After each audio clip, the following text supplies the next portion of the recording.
Assalamualaikum warahmatullahi wabarakatuh. Apa kabarnya semua? Ya, berjumpa lagi dengan saya Robi Awaludin dalam pelajaran SKI. Bagaimana kabarnya semua? Alhamdulillah sehat.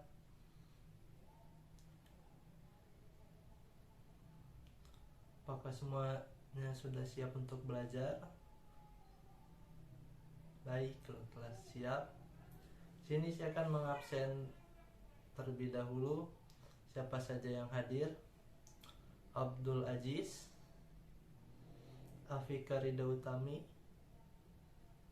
Elsie Cynthia, Emi Khairia, Eni Cahyati, Fahmi Aribah, Faresya Cindita,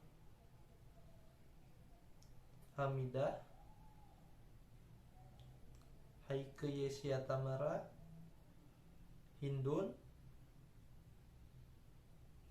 Ica Mufashiroh,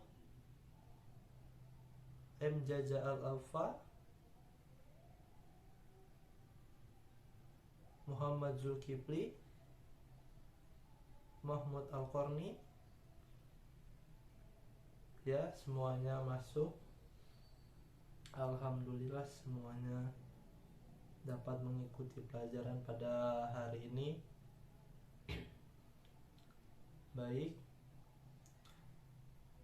silahkan dibuka terlebih dahulu buku pelajaran SKI. Sudah dibuka semua bukunya? Ya, silahkan buka halaman 56. Sini kita akan membahas tentang peradaban emas dinasti Abbasiyah.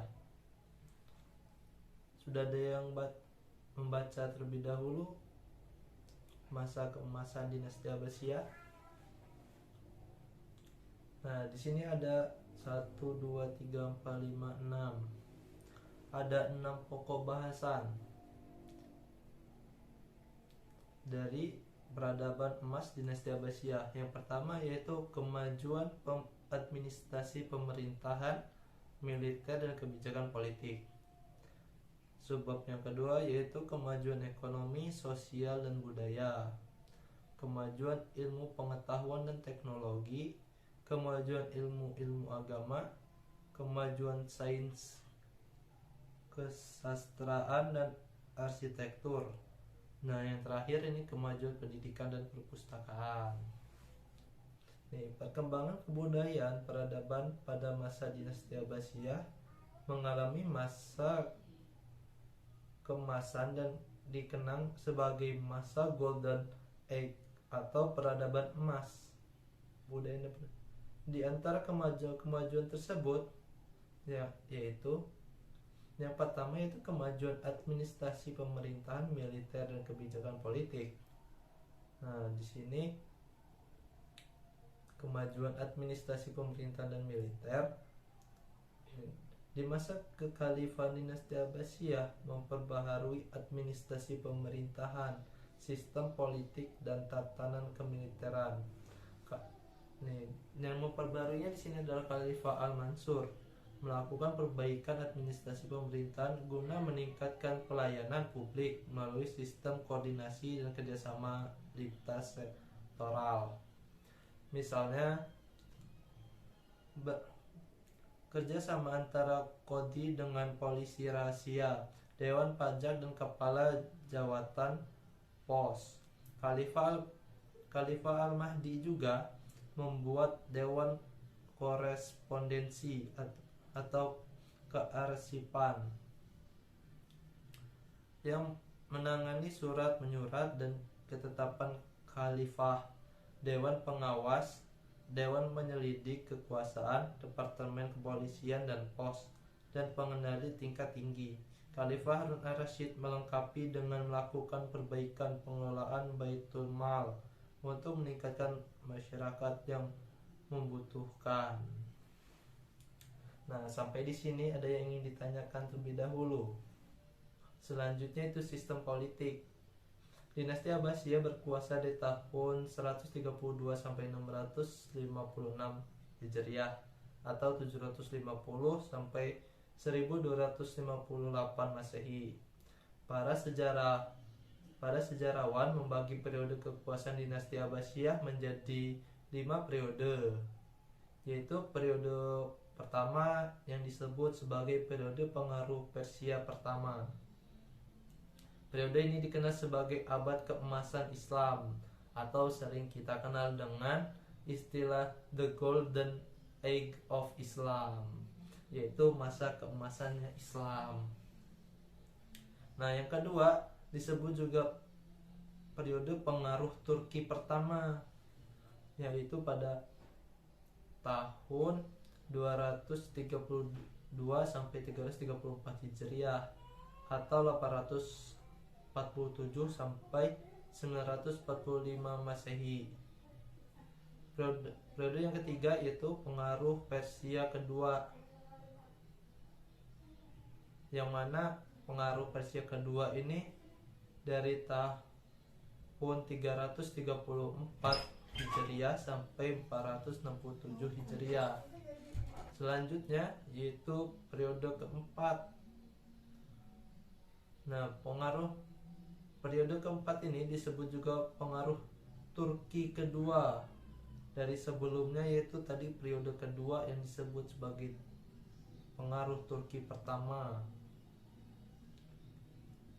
Nah, yang kelima yaitu disebut sebagai periode bebas dari negara lain, yaitu pada tahun 555 sampai 656 Hijriah atau 1160 sampai 1258 Masehi. Selain dari kemajuan bidang pemerintahan dan militer, di sini juga dinasti Abbasiyah mengalami kemajuan pada bidang sosial, ekonomi, dan budaya. Sebagaimana ini kita masuk subbab yang kedua, yaitu bidang sosial, ekonomi, dan budaya. Sistem sosial di sini menurut George Zaidan dalam bukunya Tamadun al-Islam menggambarkan pada masa Bani Abbasiyah masyarakat terbagi menjadi dua kelompok, yaitu kelas khusus dan kelas umum. Apa sih yang dimaksud dengan kelas khusus dan kelas umum? Di sini dijelasin bahwa kelas khusus itu terdiri dari khalifah, keluarga khalifah atau Bani Hashim. Karena kekhalifahan Bani Abbasiyah ini adalah keturunan dari Bani Hashim. Yang ketiga yaitu para pejabat negara. Yang keempat para pengawas yang bukan Bani Hashim, yaitu Bani Quraisy. Yang kelima yaitu para petugas khusus seperti anggota tentara dan perawat pegawai istana.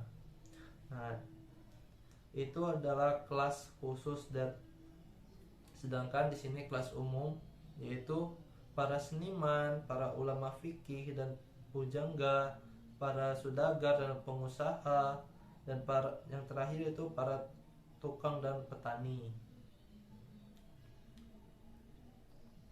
Nah, di sini untuk menciptakan keadilan sosial, Khalifah dinasti Abbasiyah membuat kebijakan membantu badan negara yang anggotanya terdiri dari wakil semua golongan. Nah, sebagaimana tadi disebutkan di atas.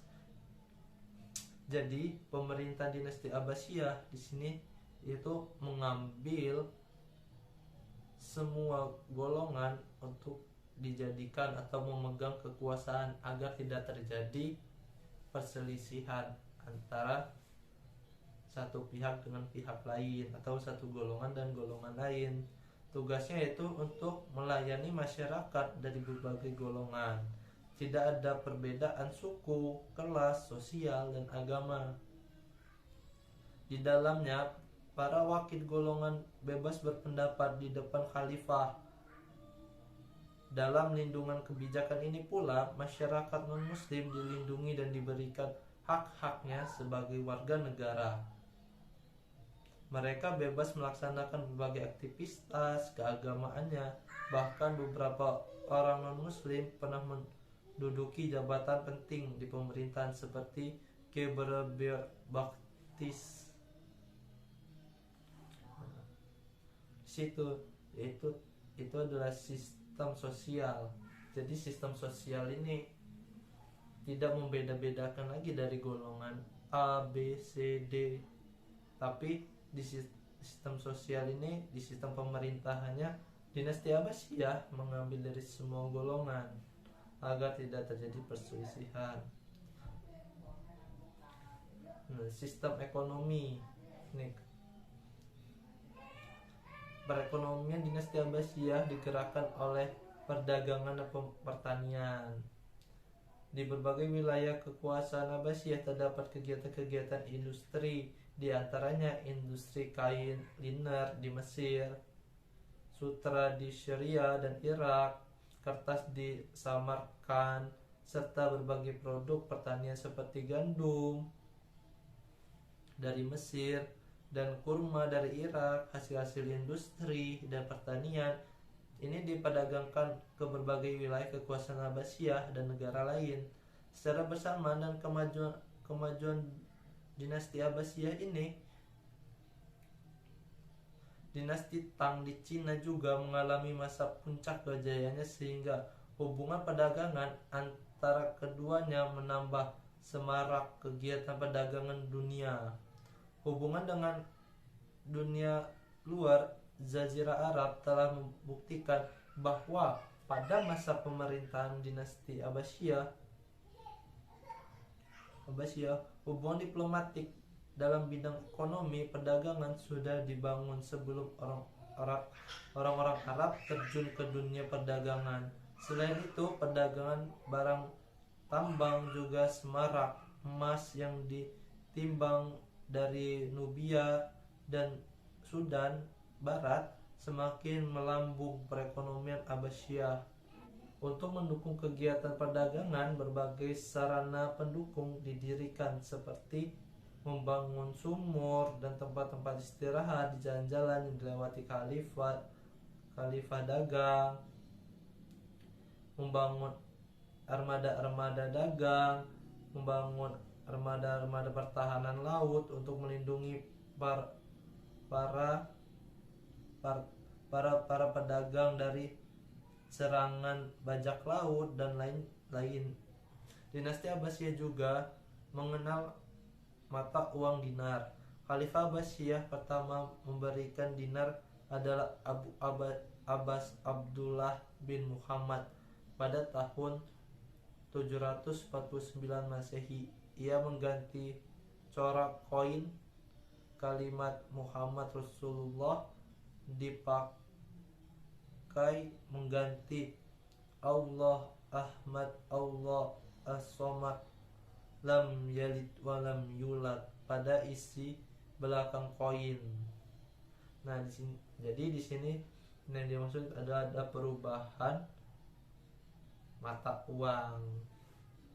Yang ketiga itu kemajuan bidang ilmu pengetahuan. Perkembangan ilmu pengetahuan dinasti Abbasiyah, di samping yang tertera pada bab 2 juga ada beberapa perkembangan ilmu pengetahuan, salah satunya yaitu di bidang matematika. Terjemahan buku-buku dari Yunani, Romawi, dan India dalam bahasa Arab menghasilkan berbagai karya termasuk dalam bidang matematika. Selanjutnya, ilmu matematika atau ilmu hisab berkembang karena kebutuhan dasar pemerintah. Di antara ahli matematika yaitu Al-Khwarizmi, pengarang kitab Al-Jabar wal Muqabbalah atau ilmu hitung, dan penemu angka 0. Kemudian Abu Al-Wafa Muhammad bin Ismail bin Abu Abbas, terkenal sebagai ahli matematika. Tokoh-tokoh lainnya juga dikenal ahli matematika dan memberikan sumbangan signifikan bagi pengembangan matematika adalah Al-Biruni, terus Umar Al-Khayyam. Bagaimana dengan materi yang kita bahas kali ini? Apakah ada yang ingin ditanyakan? Ya, selain itu juga kalian bisa membacanya di buku paket yang telah disediakan di perpustakaan. Mungkin kalau kita bahas tentang hanya di buku LKS lembar kerja siswa ini materinya sangat sedikit, jadi bisa kita baca di internet, di perpustakaan, di buku pedoman juga ada. Jadi bagaimana, ada yang ingin ditanyakan? Ya, apabila tidak ada yang ditanyakan, silahkan buka halaman 69. Di situ ada kegiatan uji kompetensi. Silahkan kalian kerjakan. Minggu depan akan kita koreksi bersama-sama. Ini sebagai nilai harian untuk kalian juga. Bagaimana? Ada yang ingin ditanyakan kembali? Ziaur Rahman, ada yang ingin ditanyakan? Rita ini? Padli, gimana Padli? Kita sudah membahas tentang the golden age of Islam, kemajuan peradaban Islam pada masa dinasti Abbasiyah. Mungkin cukup ya, tidak ada yang ingin ditanyakan kembali. Ya, berhubung waktu juga sudah hampir habis, apabila tidak ada yang ingin bertanya lagi, silahkan kerjakan terlebih dahulu tentang uji kompetensi itu. Nanti silahkan lanjutkan di rumah. Atau ada yang kurang paham atau tidak ada di LKS, boleh tanyakan langsung ke saya, ataupun cari di internet atau buku-buku paket lain yang bahas tentang materi kita. Ya, cukup, waktunya sudah habis. Ketua kelas silahkan pimpin doa terlebih dahulu sebelum kita mengakhiri pelajaran kali ini. Baik, terima kasih untuk rekan-rekan semua yang telah mengikuti pelajaran dari saya. Kurang lebihnya saya mohon maaf. Saya akhiri, wabillahi taufiq wal hidayah. Assalamualaikum warahmatullahi wabarakatuh.